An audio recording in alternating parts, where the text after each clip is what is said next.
नमस्कार, Ajit web TV देख रहे सभी दर्शकों का स्वागत है। मैं रोहिणी ओब्रॉय और आप देख रहे हैं खबरों के आईने से। इस वक्त स्टूडियो में हमारे साथ मौजूद हैं अजीत समाचार से न्यूज एडिटर विकास सचदेवा जी। विकास जी, मैं स्टूडियो में आपका बहुत बहुत धन्यवाद जी। तो आज के कार्यक्रम की शुरुआत हम अपने कुछ खास मुद्दों से करेंगे। विकास जी, सबसे पहले हम बात करेंगे गुलाम नबी आजाद के बारे में जी, जो कि बीते दिनों ही कांग्रेसी नेता इन्होंने अपने सभी पदों से इस्तीफा दे दिया था। हाँ जी। इस्तीफा देने के बाद इन पर काफी तरह के आरोप भी जो हैं वो लगातार जो आरोपों का सिलसिला है वो लगातार जारी है। इसके बारे में आप थोड़े से विचार अपने दीजिए। देखिए, गुलाम नबी आजाद कांग्रेस के बहुत ही पुराने और बहुत ही समझदार, जिसको हम कह सकते हैं, एक नेता रहे हैं। एक बहुत ही अच्छे राजनीतिज्ञ के रूप में उन्होंने अपना राजनीतिक सफर जो अब तक का है वो तय किया है। अभी भी वो राजनीति से जुड़े हुए हैं। उन्होंने अगर छोड़ा है तो कांग्रेस को छोड़ा है। कांग्रेस में उन्होंने 50 साल अपनी जिंदगी के 50 साल दिए हैं। बहुत बड़ी बात होती है 50 साल देना। 50 साल उन्होंने कांग्रेस को दिए हैं। आप ये देख सकते हैं कि श्रीमती इंदिरा गांधी से लेकर राजीव गांधी, सोनिया गांधी और उसके बाद राहुल गांधी तक का उन्होंने सफर तय किया है बहुत बड़ी कांग्रेस में। और बहुत ही अहम पदों पर भी रहे हैं। बिल्कुल। जम्मू कश्मीर के मुख्यमंत्री रहे हैं और उसके अलावा राजीव गांधी के मंत्रिमंडल में, केंद्रीय मंत्रिमंडल में वो मंत्री भी रहे हैं। उसके बाद जब कांग्रेस सत्ता में नहीं थी अब 2014 से, तो वो कांग्रेस के काफी अहम पदों पर भी रहे हैं। कार्य समिति के मेंबर रहे हैं। बिल्कुल। लेकिन कुछ समय से वो कांग्रेस की जो नीतियां हैं उससे थोड़े से असंतुष्ट चल रहे थे। बिल्कुल। और उसकी वजह से कुछ नेताओं ने मिलकर एक अलग ग्रुप भी बनाया जिसको हम G23 का नाम हमने दिया मीडिया ने। लेकिन उसके बाद क्या हुआ, देखिए कि कांग्रेस की जो नीतियों से असंतुष्ट नेता थे, जो सेटिस्फाई नहीं थे, उनमें से बहुत से लोग ऐसे रहे जिन्होंने धीरे धीरे करके 1 बाय 1 कांग्रेस छोड़ दी। जिसमें सबसे पहले ज्योतिरादित्य सिंधिया का नाम लेंगे, जो कि राहुल गांधी के बहुत करीबी रहे हैं, बहुत ज्यादा करीबी रहे हैं राजनीति में भी और पर्सनल लाइफ में भी उनके अच्छे मित्र रहे हैं। उन्होंने भारतीय जनता पार्टी ज्वाइन की और अब इस वक्त वो मोदी गवर्नमेंट में केंद्रीय मंत्री के रूप में कार्य कर रहे हैं। उसके अलावा कैप्टन अमरिंदर सिंह, जो पंजाब के मुख्यमंत्री थे, कांग्रेस की गवर्नमेंट चला रहे थे, उन्होंने भी कांग्रेस छोड़ दी। कपिल सिब्बल, जो कि कांग्रेस के मुख्य प्रवक्ता थे, उनके हर तरह की किसी भी काम में वो सबसे पहले उनका नंबर आता था कि कपिल सिब्बल इस पर बात करेंगे। उन्होंने भी कांग्रेस की नीतियों से जो चेहरे थे, जी बिल्कुल से। और आप ये देखिए कि धीरे धीरे कांग्रेस पार्टी जो है वो खाली होती जा रही है। आखिर इसकी वजह क्या है? क्या परिवारवाद, सोनिया गांधी, राहुल गांधी और प्रियंका गांधी, क्या उनका सत्ता पर, यानी सत्ता मीन्स की कांग्रेस की सत्ता पर, कांग्रेस की मुख्य सीट पर बैठे रहना या उस पर काबिज रहना, क्या इसका मुख्य कारण ये है? ज्यादातर जो कांग्रेस के बड़े लीडर्स हैं, जो पुराने लीडर्स हैं, वो ये महसूस करते हैं कि नई पीढ़ी के आने के बाद उनकी अहमियत पार्टी में कम हुई है। उनकी सुनी नहीं जाती, उनसे विचार नहीं किया जाता। और ज्यादातर जो फैसले, अब गुलाम नबी आजाद ने 5 पन्नों का एक जो रेजिग्नेशन लेटर है अपना, वो सोनिया गांधी जी को लिखा है। उसमें उन्होंने साफ तौर पर लिखा है कि कांग्रेस के जो फैसले हैं वो राहुल गांधी या सोनिया गांधी नहीं लेते, बल्कि उनके जो उनके पीए हैं या सिक्योरिटी वाले हैं वो ले रहे हैं। इतनी बड़ी नेशनल पार्टी हो और इतने सालों से चल रही है, इस पार्टी ने स्वतंत्रता में अपनी अहम भूमिका निभाई है। 100 साल से ज्यादा इसकी स्थापना को हो चुके हैं। उसके बावजूद इस मुहाने पर आकर, इस समय में आकर अगर हम ये कहें कि पार्टी की ये दशा, आखिर उसके पीछे मंथन करने की जरूरत है। बिल्कुल, बिल्कुल। लेकिन शायद कांग्रेस नेतृत्व ये महसूस नहीं कर रहा। अब उनको लगता है कि जो भी पार्टी से या पार्टी की विचारधारा से नाराज है, असंतुष्ट है, वो जा सकता है, जो जा रहा है वो जाए। बिल्कुल। लेकिन अगर यही हमारा एक एटीट्यूड रहेगा तो धीरे धीरे पार्टी खाली होती जाएगी।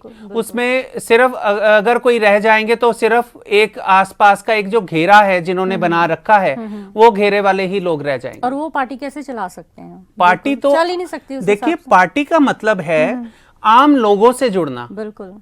जहां पर जिस पार्टी में पिछले कई सालों से बूथ स्तर पर, जिला स्तर पर, राज्य स्तर पर चुनाव ही नहीं हुए। अगर हम इसको लोकतांत्रिक प्रक्रिया से कहते हैं कि कांग्रेस में लोकतांत्रिक प्रक्रिया के हिसाब से चुनाव होते हैं, तो सभी स्तर पर चुनाव होते आए हैं। बिल्कुल। पिछले कई सालों से अगर चुनाव नहीं हुए तो उसकी आखिर वजह सामने आनी चाहिए। बिल्कुल, बिल्कुल। आखिर क्या वजह है? लोगों से अगर 2 चुनाव आप हार गए हैं तो उस पर मंथन होना चाहिए। बिल्कुल होना चाहिए। फिर अगले चुनाव फिर आने वाले हैं 2024 में। बिल्कुल। उससे पहले पार्टी की क्या तैयारी है? रहेगी? बिल्कुल, बिल्कुल। लोगों से क्या आप जुड़ रहे हैं? लोगों तक कैसे पहुंच रहे हैं? कैसे अपनी जो विचारधारा है लोगों तक पहुंचा रहे हैं? बिल्कुल। एक अच्छे विपक्ष की भूमिका नहीं निभा रहे। तो इस तरह से अगर पार्टी के बड़े नेता पार्टी से टूटते रहेंगे तो पार्टी का खाली होना लाजमी है। बिल्कुल है। बिल्कुल ठीक कहा आपने। तो इसी के साथ हम अपने अगले मुद्दे पर आते हैं। जी। बात करेंगे टिकटॉक स्टार और बीजेपी नेत्री सोनाली फोगाट की। जी बिल्कुल। जैसे कि हम सभी जानते हैं कि बीते दिनों खबर सामने आई थी कि उनका जो निधन है वो दिल का दौरा पड़ने से हुआ था। बिल्कुल। परंतु कुछ समय बाद जो सामने आया, खुलासा हुआ, उन्होंने खुलासा जो किया है ये हुआ है कि उनकी जो मतलब की मौत हुई है वो ड्रग्स, उनके करीबी जो उनके साथी थे उनकी वजह से मतलब कि उनको ड्रग दिया गया जिसकी वजह से उनकी मौत हुई। उस मामले में अब पुलिस भी जांच में जुटी हुई है। इसके बारे में आप क्या कहेंगे? सोनाली फोगाट जो हैं भारतीय जनता पार्टी की नेता रही हैं और इसके अलावा टीवी पर शो आता था बिग बॉस, उससे काफी वो लाइमलाइट में आई थी। तो उसके बाद से ही वो ज्यादा फेमस हुई, लोगों तक उनकी पहुंच हुई। काफी बेबाक नेता थी वो और काफी बोल्ड थी। पिछले दिनों जो न्यूज आई कि गोवा के एक होटल में दिल का दौरा पड़ने से उनका निधन हो गया, जो कि एक बड़ी हैरानी वाली खबर थी कि इस उम्र में अच्छे खासे तंदुरुस्त आदमी को कैसे दिल का दौरा पड़ सकता है। लेकिन धीरे धीरे इस केस की परतें खुलने लगी। जब सोनाली जो हैं उनके भाई ने, उनकी बहन ने ये खुलासा किया कि उनको किसी भी तरह की कोई प्रॉब्लम नहीं थी, उनको हार्ट अटैक हो ही नहीं सकता। बिल्कुल जी। फिर धीरे धीरे जब जांच होनी शुरू हुई तो पुलिस ने जांच करनी शुरू की। तो पुलिस जांच के इस नतीजे पर पहुंची कि उनके जो करीबी हैं, सबसे करीबी थे उनके खुद के पीए बिल्कुल जी, सुधीर, बिल्कुल। उनके अलावा वो एक और उनके करीबी थे। उनकी वजह से ही उन्होंने ही शायद उनको किसी होटल के, नाइट क्लब के एक रात को फंक्शन में, रात के टाइम पे किसी आप कह सकते कोल्ड ड्रिंक में या किसी चीज में उन्होंने एक नशीला पदार्थ उनको दिया। बिल्कुल। उसकी सीसीटीवी फुटेज भी अब सामने आ गई है और केस दर्ज हो गया उन पर। और केस दर्ज होने के बाद उन्होंने इस बात को मान भी लिया, स्वीकार भी कर लिया है कि हमने सोनाली को नशीला पदार्थ दिया, जो कि एक सिंथेटिक ड्रग था। बिल्कुल। और सिंथेटिक ड्रग की अगर थोड़ी सी मात्रा ज्यादा दे दी जाए तो आदमी की डायरेक्ट मौत हो सकती है। और शायद यही सोनाली के साथ हुआ है। बिल्कुल। और यहाँ तक कि पोस्टमार्टम की जो रिपोर्ट है, पोस्टमार्टम की रिपोर्ट में ये कहा गया है कि सोनाली के शरीर पर चोटों के निशान पाए गए हैं। और इससे उनके साथ किसी दुर्भावना के साथ किया गया व्यवहार जो वो भी हो सकता है कि सामने आए, उसकी परतें भी धीरे धीरे खुलें। बिल्कुल। लेकिन इस तरह के जो लाइमलाइट में जो फेमस लोग हैं, जो स्टार हैं, बिग बॉस से अपने लाइमलाइट में आई, फिर वो नेता भी थी, वो टीवी के लिए एक एड के लिए शायद वो गोवा में गई हुई थी कोई एड की शूटिंग के लिए। तो इस तरह के लोगों के साथ इस तरह का होना ये बहुत ही एक चिंता का विषय है। और किसी भी तरह से जो लोग हैं ये अपने आप को सुरक्षित महसूस नहीं कर सकते। इसके साथ ही जो लोग इस क्षेत्र से जुड़े हुए हैं, राजनीति से, या आप कह सकते हैं इंडस्ट्री से जुड़े हुए, फिल्म इंडस्ट्री से जुड़े हुए जो लोग हैं, इनकी सुरक्षा के लिए बहुत जरूरी है कि हर तरीके का जो है वो मापदंड अपनाया जाए। बिल्कुल अपनाया जाए, क्योंकि किसी भी तरह से इन तरह के किसी भी तरह का कोई भी लोग हों, आम जनता भी हो, किसी की भी जान जो है वो जोखिम में नहीं होनी चाहिए। बिल्कुल बिल्कुल। तो हर बार की तरह इस बार भी हम अपने कार्यक्रम का समापन अपने आज के विचार से करेंगे। कहा जाता है जब ईर्ष्या अपना घिनौना सिर उठाती है तो हमारे प्रियजन भी हमारे शत्रु बन जाते हैं। जी विकास जी।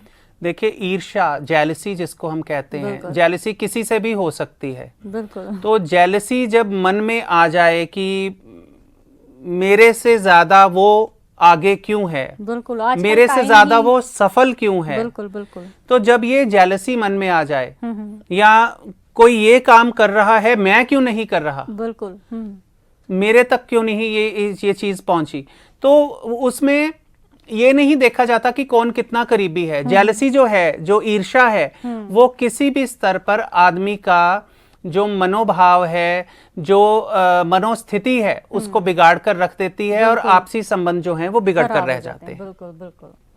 तो आज हमने चर्चा की है पिछले सप्ताह के कुछ खास मुद्दों के बारे में। अगले सप्ताह हम फिर हाजिर होंगे देश विदेश के कुछ खास मुद्दे लेकर। अजीत वेब टीवी देख रहे सभी दर्शक इसी तरह हमारे साथ जुड़े रहिए। अब हमें दीजिए इजाजत। नमस्कार।